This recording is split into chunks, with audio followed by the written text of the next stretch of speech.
Bu videoda sizlar eshitgan yoki bo'lmasam eshitmagan aynan Depal avtomobillariga oid bo'lgan ma'lumotlarni aytib o'taman. Depal bu Changan avtomobil kompaniyasining yangi avlod elektromobil brendi. Uning tarixi 2008-yilda Changan kompaniyasi Changan New Energy avtomobil nomi bilan yangi energiya loyihasi boshlab bergan paytdan boshlanadi.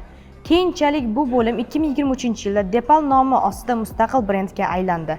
Depal kompaniyasining bosh ofisi Xitoyning Chongjing shahrida joylashgan. U yerda asosiy ishlab chiqarish zavodlari va tadqiqot markazlari faoliyat yuritadi. Brendning dizayn ishlari va xalqaro daraja olib boriladi. Italiyadagi Turin, Germaniyadagi Myunxen va Yaponiyadagi Yokohama shaharlarida joylashgan dizayn markazlari Depal avtomobillarining tashqi va ichki ko'rinishlarini yaratadi. Dizayn jamoasi tajribali mutaxassislar Klaus Zikiora, Bertard Bich kabi dizaynerlar rahbarlik qiladi. Depal bugungi kunda bir nechta zamonaviy modellar ishlab chiqargan.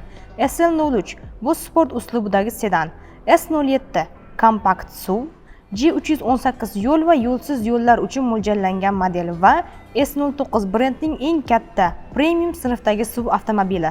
Depal brendi hozirga qadar taxminan 4000 dona avtomobil ishlab chiqargan. Har bir Depal modeli elektr yoki gibrid versiyada ishlab chiqariladi. Ularning maqsadi bitta: ekologik, toza va zamonaviy avtomobillarni ishlab chiqarish. Bugun Depal nafaqat Xitoyda, balki Yevropa va Osiyo mamlakatlariga ham kirib kelishni boshlagan, shuningdek, O'rta Osiyo mamlakatlarida ham tarqalishni boshladi.